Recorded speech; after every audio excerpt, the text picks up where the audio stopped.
Govinda Gopala.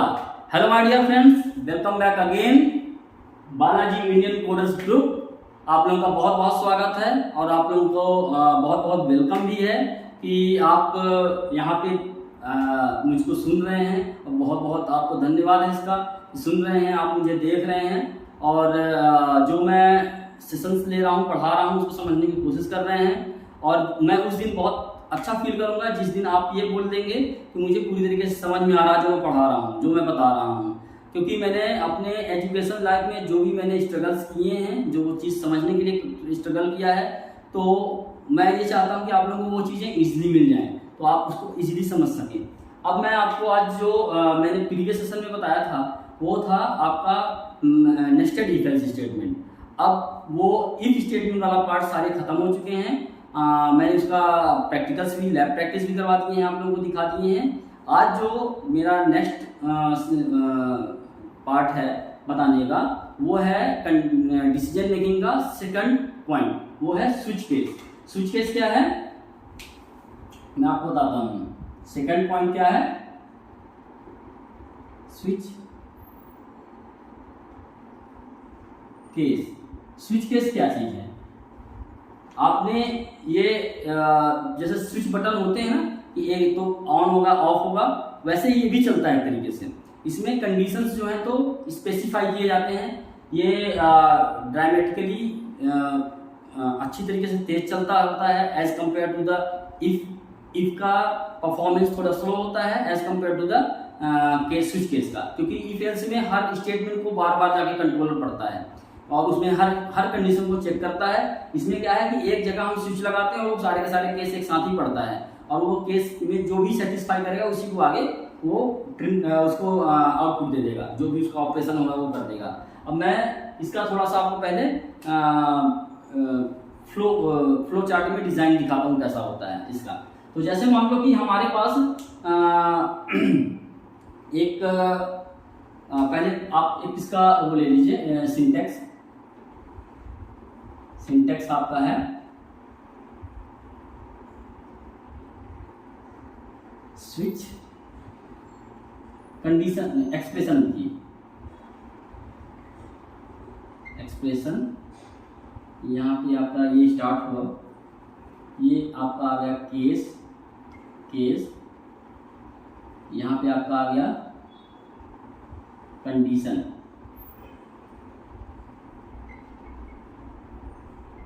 Condition 1 और ये आपका कोलन है, सेमी कोलन नहीं, कोलन। तो कोलन आप लगाएंगे। इसके बाद आपका जो भी इसके अंदर आपके अंदर वो इसमें होगा लिखने के लिए ऑपरेशन, जो भी बॉडी लिखना होगा लिखेंगे। इसके बाद आप यहाँ पे ब्रेक करेंगे, सेमी कोलन लगाएंगे, फिर केस लिखेंगे,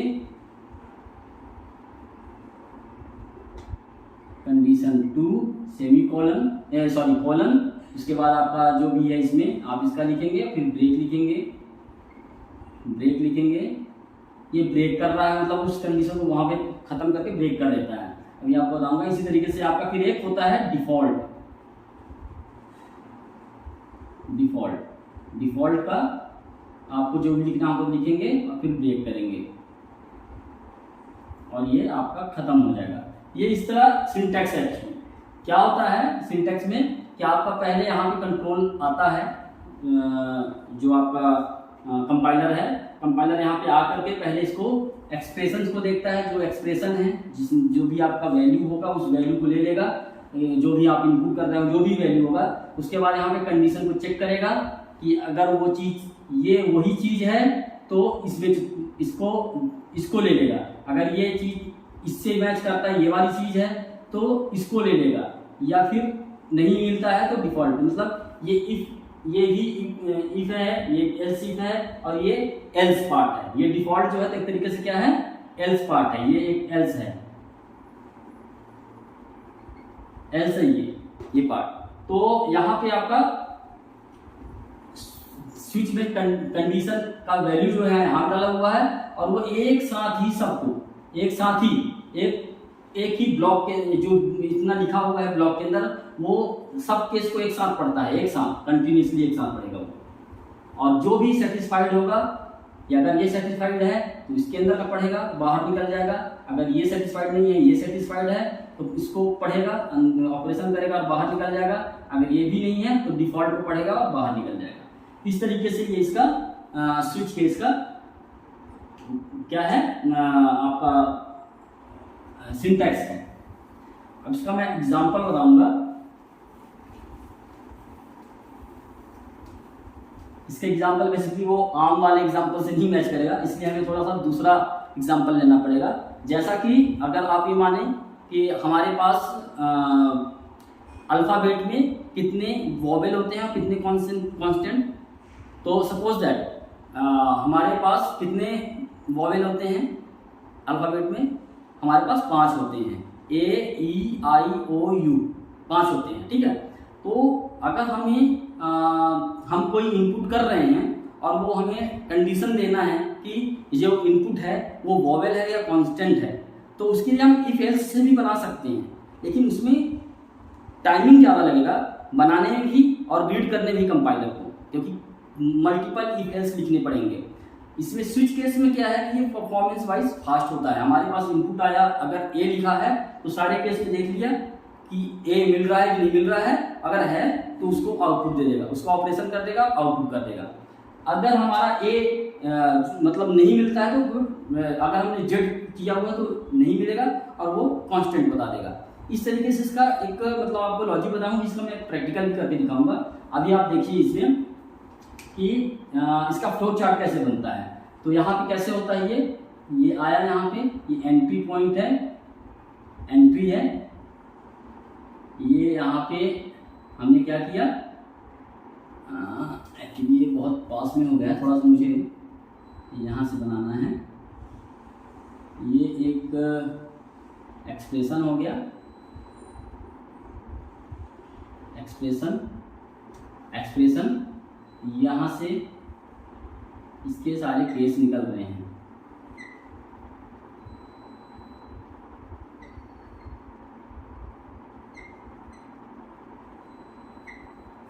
ओके, और ये केस जो है तो हमारे उसमें से निकल करके कहाँ जाते हैं, ये जो भी इसके कंडीशन है, जैसे एक्सप्रेशन के जो भी इसका वैल्यू है, ऑपरेशन वैल्यू, केस जो है, केस 1, केस 2, केस 3 या डिफ़ॉल्ट। ओके, ये डिफ़ॉल्ट है, मान लो ये डिफ़ॉल्ट है, इस ऐसा है, और ये यहाँ तक हुआ। अगर ये सेटिस्फाइड है, ये तीनों में एक साथ जाएगा, ये एक साथ जाएगा, आप देख रहे होंगे ये तीनों में एक साथ गया। और क्या होता है फिर इसके बाद, ये जो भी इसमें से सही होगा वो क्या करेगा, इसको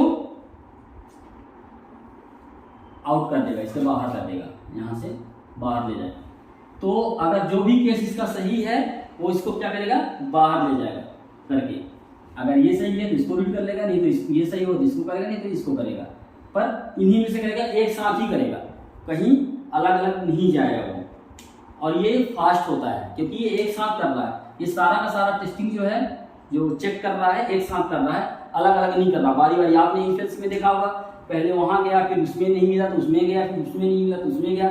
लेकिन इफ एल्स और स्विच में यही डिफरेंस ज़्यादा है, एक तो परफॉर्मेंस ज़्यादा इसका है स्विच केस का, लेकिन स्विच केस हम हर जगह अप्लाई नहीं कर सकते हैं।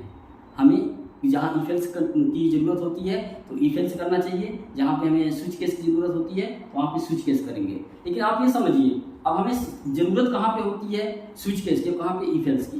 तो जैसे आप मान लीजिए कि आपको कहीं पे कैलकुलेशंस करवा करके और उसके कंडीशन डालने हैं, एंड और कंडीशन डालने हैं, लॉजिकल ऑपरेटर्स डालने हैं, तो वहाँ पे स्विच केस काम नहीं कर पाएगा। फिर आपको इफ एल्स काम करवाना है और उसमें आपको एक एक बारी बारी करके चेक करना है, तो वहाँ पे आपको ज़रूरत होगी। नेस्टेड चलाना है आपको, नेस्टेड इफ एल्स चलाना है, नेस्टेड कंडीशन चलाना है, वहाँ पे नहीं चलेगा स्विच केस, वहाँ पे इफ एल्स ही चलेगा। स्विच केस है सिंपल चीज़ों के लिए, जैसे हमने एक इनपुट डाला, जैसे आपको मैंने बताया कि एक इनपुट हमने डाला, ये वॉवेल है या कांस्टेंट है, जो भी है ये उसका आउटपुट दे दे। अब आपको वही मैं एग्जांपल करके दिखाता हूँ कि कैसे ये हमारा स्विच केस तैयार होता है। तो एक हमने सपोज दैट क्या किया, प्रोग्राम क्या है, इनपुट कैरेक्टर इज वॉवेल और कंसोनेंट। ठीक है, अब हम इसका प्रोग्राम बनाते हैं। क्या है प्रोग्राम हमारा कि हम मेन लिखे, मेन लिख लिए। मेन लिखने के बाद हमने क्या किया, एक कैर ले लिया, कैर टाइप का, और इसमें हमने कुछ भी लिख दीजिए आप, अल्फाबेट है तो अल्फा लिख दिया हमने, और इसको हमने असाइन कर दिया जी, मतलब ब्लैंक से। ये ब्लैंक है, कोई स्पेस नहीं है, ये ब्लैंक है। और आपको आगे इसमें स्कैनअप करवा दिया आपने, स्कैनअप करवाया %C एम्परसेंड अल्फा, स्कैनअप हो गया। अब आप यहाँ देखिए, अब आपका क्या होता है, कंडीशन शुरू हो जाता है कि स्विच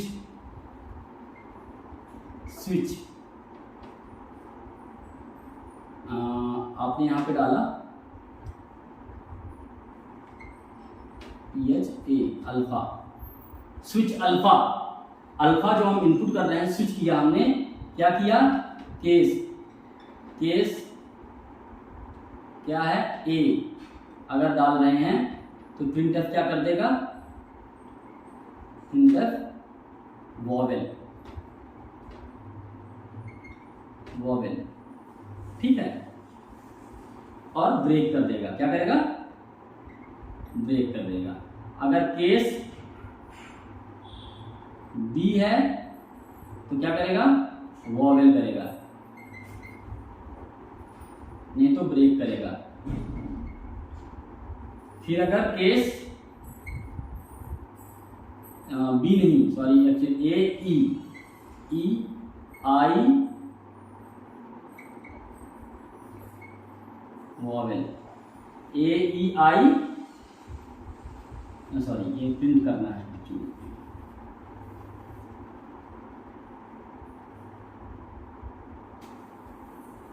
थोड़ा सा गलत लिख दिया मैंने, प्रिंट लिखना था, केस AE, अगर केस ये है, अच्छा यहाँ पे कोलन लगाना है, नहीं भूलिएगा, कोलन, और फिर प्रिंट करेगा प्रिंटर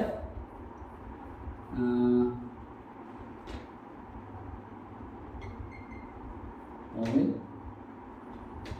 फिर ब्रेक, फिर क्या है आपका केस AEI, फिर प्रिंटर वॉवेल,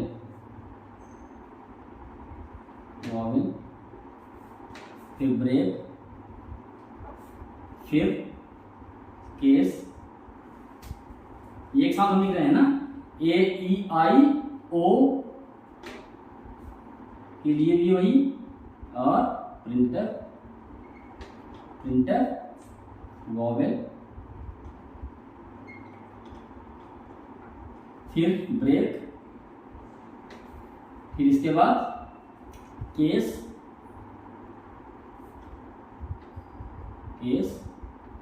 यू डाल दिया हमने, और प्रिंटर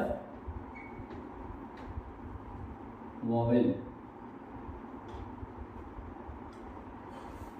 अब यहाँ पे ब्रेक, इसका यहाँ लिख देते हैं हम, आपको समझ में आएगा जिससे, ब्रेक,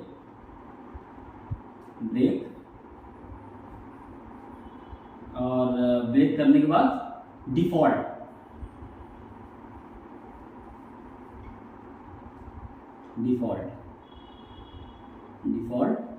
में लिख दिया हमने प्रिंटर कंसोनेंट,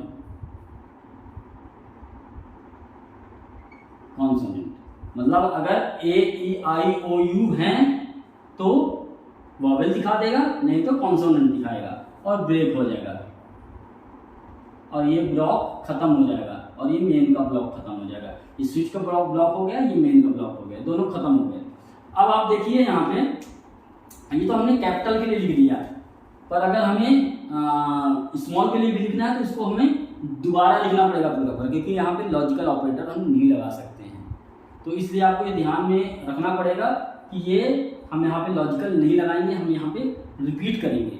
तो अगर हमारा मतलब कंसेप्चुअल प्रोग्राम बन रहे हैं तो उस टाइम पे हमें फिर if else statement he use करना होगा। सिंपल बनाना है जैसे ऐसे है तो हम यहाँ पे डायरेक्टली इस तरीके से कर सकते हैं, ये थोड़ा फास्ट होता है। तो अब हम आपको बताते हैं यहाँ पे ड्राई रन करके ये कैसे चलेगा। पहले तो मैं आपको इसका वो बना देता हूँ, क्या कहते हैं, स्विच केस का एग्जाम्पल वो बना देता हूँ, क्या कहते हैं, फ्लो चार्ट। तो फ्लो चार्ट में यहाँ पे आप डाल दीजिए अल्फा। ये इनपुट मैंने नहीं लिखा है, डायरेक्टली आपको दिखा रहा हूँ कैसे चलेगा। ये अल्फा में ये क्या होगा, ये सारे के सारे यहाँ पे होगा, हाँ यहाँ पे ऑपरेशन ये डाल दिया, चेक कर दिया, अगर है तो आउटपुट में क्या दिखा देगा, वॉवेल।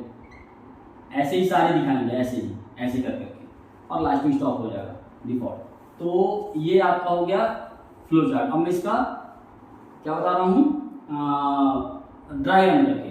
तो सपोज दैट आपने अल्फा लिखा इक्वल टू इनपुट कर दिया आपने ए, तो क्या होगा उस टाइम पे सबसे पहले आपका यहाँ पे स्कैन अप हो गया, तो अल्फा ए डाल दिया आपने।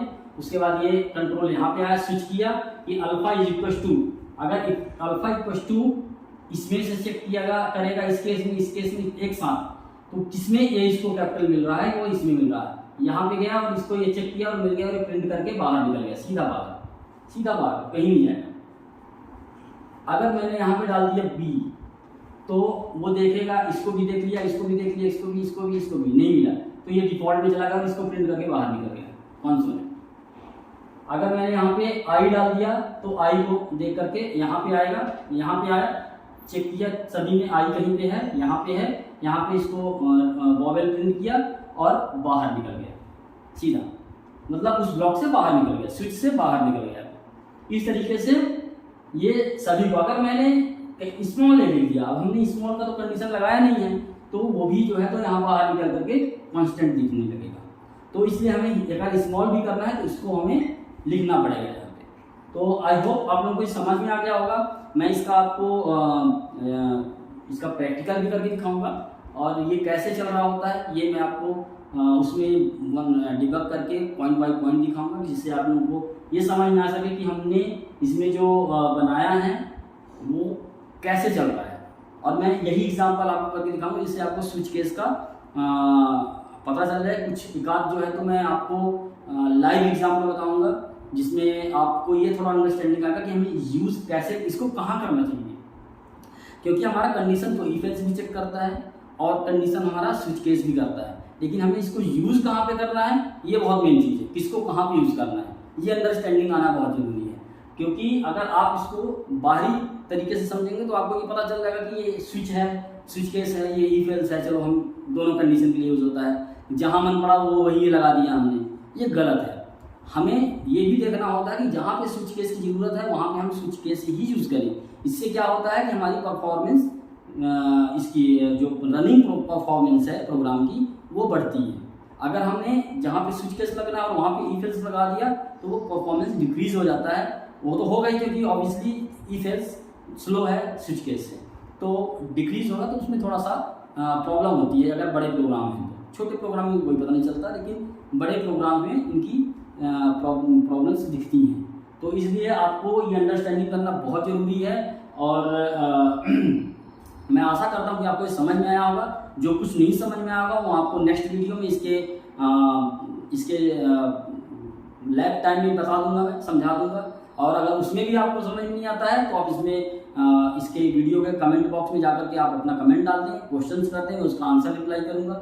और ये देखता हूँ कि आपका मतलब आपको ये देखना है कि आपको वो मिल रहा है उसका आंसर कि नहीं मिल रहा है। मैं आगे चल करके आप लोगों को अपना नंबर भी प्रोवाइड करूंगा, जिससे आप डायरेक्टली कॉल करके भी मेरे से पूछ सकते हैं, जिससे मैं ये मेरे को एक्चुअली बेसिकली मैं क्या चाहता हूँ, जो मेरा ड्रीम है, मेरा ड्रीम यही है कि आप लोगों तक मेरा नॉलेज शेयर हो जाए, बस और कुछ नहीं।